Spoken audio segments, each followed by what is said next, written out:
സ്തുതിയായിരിക്കട്ടെ. നമുക്കിന്ന് കുരുക്കഴിക്കുന്ന മാതാവിനെ കുറിച്ച് അറിയാം. സഭാമക്കളുടെ ഇടയിൽ അത്ഭുതകരമാം വിധം വളർന്നു വരുന്നതാണ് കുരുക്കഴിക്കുന്ന മാതാവിനോടുള്ള ഭക്തിയും വണക്കവും. ജർമ്മനിയിൽ 17-ാം നൂറ്റാണ്ടിൽ ജീവിച്ചിരുന്ന വോൾഫ്ഗാങ് സോഫിയ ദമ്പതിമാരുടെ ദാമ്പത്യ ജീവിത പ്രശ്നങ്ങളിൽ പരിശുദ്ധ മാതാവിന്റെ അത്ഭുതകരമായ ഇടപെടലാണ് നാം ഇന്ന് കാണുന്ന ഈ മരിയൻ ചിത്രത്തിന് പിന്നിലുള്ളത്.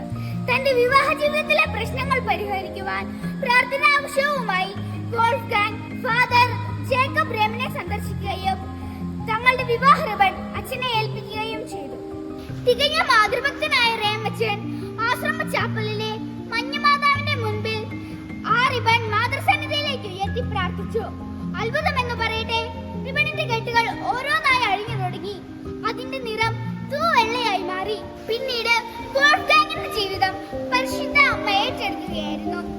വൈദികനും കാനനീയ പണ്ഡിതനുമായ അദ്ദേഹത്തിന്റെ കൊച്ചുമകൻ ഹൊനേരിയസ് അംബ്രോസിയയുടെ നിർദ്ദേശപ്രകാരം ജോഹാൻ മെൽഷിയർ ജോർജ് എന്ന ചിത്രകാരനാണ് നമുക്കേവർക്കും സുപരിചിതമായ കുരുക്കഴിക്കുന്ന മാതാവിന്റെ ചിത്രം വരയ്ക്കുന്നത്. സഭാപിതാവായ സ്ഥിരനായി ഇപ്രകാരം പറയുന്നു: ഹവ്വായുടെ അനുസരണക്കേടിന്റെ കെട്ട് മറിയത്തിന്റെ അനുസരണത്താൽ അഴിക്കപ്പെട്ടു. ഹവ്വ തന്റെ അവിശ്വസ്തത കൊണ്ട് തീർത്ത കുരുക്ക് മറിയം തന്റെ വിശ്വസ്തത കൊണ്ട് അഴിച്ചു കളഞ്ഞു.